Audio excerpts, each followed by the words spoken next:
तो कैसे हैं आप लोग। नमस्कार दोस्तों, स्वागत है आप सबका कोरा पल्स पे। तो चलिए शुरू करते हैं।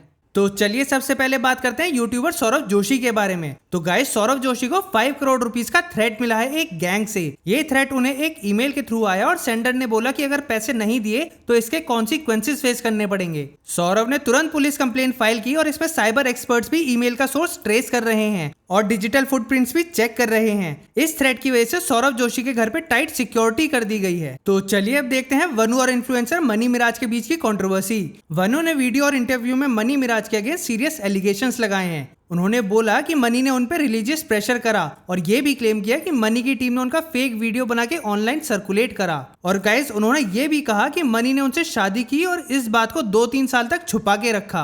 उन्होंने ये भी कहा कि उनके पास प्रूफ और रिकॉर्डिंग्स भी हैं और जरूरत आने पे वो सब पब्लिक कर सकती हैं। इन एलिगेशंस पर मनु मिराज ने कहा कि मैरिज के क्लेम्स एकदम झूठ है और बोला कि मेरी सोसाइटी, मेरा लिविंग स्टाइल पूरा अलग है। वनु के साथ बस एक अफेक्शन था। आगे बढ़ते हैं एक डिस्टर्बिंग इंसिडेंट की तरफ। एक ग्रुप ऑफ विमेन ने बोला कि उबर ड्राइवर ने उन्हें धमकी दी, एब्यूज किया और रॉड से मारने का थ्रेट भी दिया। ये केस तब सामने आया जब उनमें से एक विमेन ने वीडियो रेडिट पर शेयर की। तो उन्होंने कैब बुक करी थी बोटेनिकल गार्डन से नोएडा ऑफिस के लिए और जब उन्होंने बोला कि अंडरपास से ले लो, ट्रैफिक से बच जाएंगे, तो ड्राइवर वहीं गुस्से में आ गया और बोला मैं मैप से ही चलूंगा। लड़कियों ने जब कार रोकने को बोला तो ड्राइवर ने पहले एक्स्ट्रा मनी की डिमांड करी और फिर कार रोककर रॉड निकाली और उन्हें डराने लगा। और भाई, जब एक विमेन ने रिकॉर्डिंग स्टार्ट करी तो वो उसके पीछे भागने लगा मारने के लिए। पुलिस को फोन कर, जरा पुलिस को फोन कर। पहले जरा इनकी गाड़ी का नंबर रिकॉर्ड है ना हमारे पास।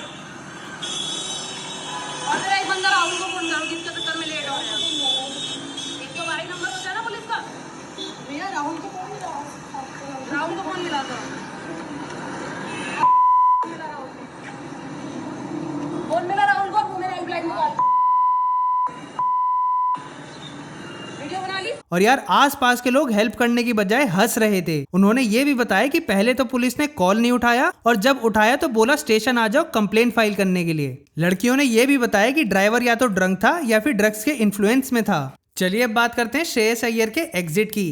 इंडिया ए के कैप्टन श्रेयस अय्यर ने मैच के सिर्फ कुछ घंटे पहले ही अपनी कैप्टनसी छोड़ दी और टीम को एग्जिट कर लिया। इसके बाद मैनेजमेंट ने ध्रुव जुरैल को न्यू कैप्टन अनाउंस करा। अभी तक अय्यर या फिर मैनेजमेंट ने एग्जैक्ट रीजन क्लियर नहीं किया है, लेकिन सोर्सेज के हिसाब से ये डिसीजन पर्सनल रीजंस की वजह से लिया है। अब बात करते हैं राजस्थान से नो एंट्री कंट्रोवर्सी की। तो भाई, राजस्थान के एक कैफे ने आईआईटी जोधपुर के स्टूडेंट्स को एंट्री देने से मना कर दिया और वो भी सिर्फ इसलिए क्योंकि वो इंडियंस हैं। स्टूडेंट्स ने बताया कि कैफे के ओनर ने क्लियरली बोला कि बस फॉरेनर्स अलाउड हैं, इंडियंस नहीं। जब स्टूडेंट्स ने पूछा कि इंडियंस अलाउड क्यों नहीं है तो ओनर ने रिप्लाई दिया कि ये कैफे का डिसीजन है और इसमें किसी को एक्सप्लेनेशन देने की जरूरत नहीं है।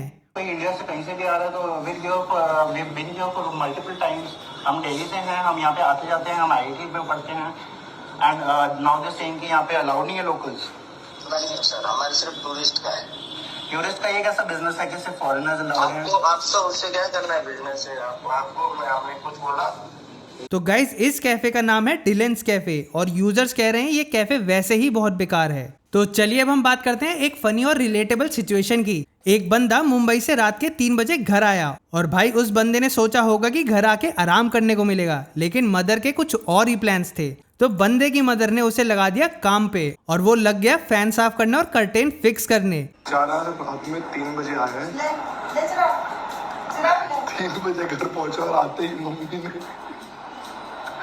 मम्मी क्या कर रही तुम इसके साथ? ये अभी फोन के साथ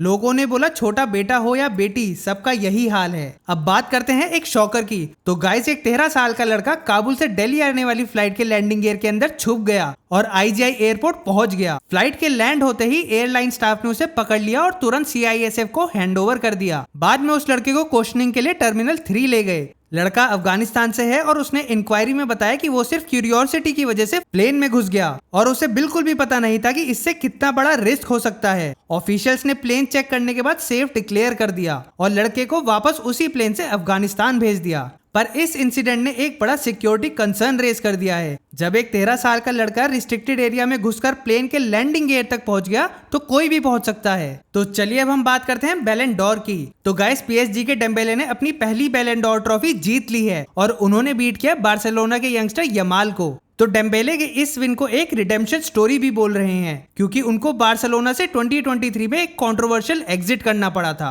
लेकिन पीएसजी ज्वाइन करने के बाद उन्होंने अपने क्रिटिक्स को रॉन्ग प्रूव किया। और भाई लास्ट सीजन में डेम्बेले ने पीएसजी को ट्रेबल जीतने में हेल्प किया, जिसमें उन्होंने 33 गोल्स और 15 असिस्ट दिए अपनी 49 अपीयरेंसेस में। इसके साथ ही उन्होंने league 1 player of the year और UEFA champions league player of the season भी जीता। पर गाइस ये जर्नी इजी नहीं थी, क्योंकि कोच लुइस एनरिके ने उन्हें प्रोफेशनलिज्म के इश्यूज की वजह से बेंच कर दिया था। लेकिन डेम्बेले ने अपने फॉर्म और डेडिकेशन से वापस प्लेस सिक्योर की और बाद में पीएसजी को चैंपियंस लीग फाइनल में इंटर मिलान के अगेंस्ट 5-0 की हिस्टोरिक विन भी दिलवाई। अब ये बैलन डोर उनके कैरियर का सबसे बड़ा मोमेंट बन गया है। चलिए गाइस, आज की वीडियो के लिए बस इतना ही। अगर वीडियो पसंद आई हो तो यार लाइक करना और ऐसे ही ट्रेंडिंग एंड मसालेदार अपडेट्स के लिए चैनल को सब्सक्राइब करना मत भूलना।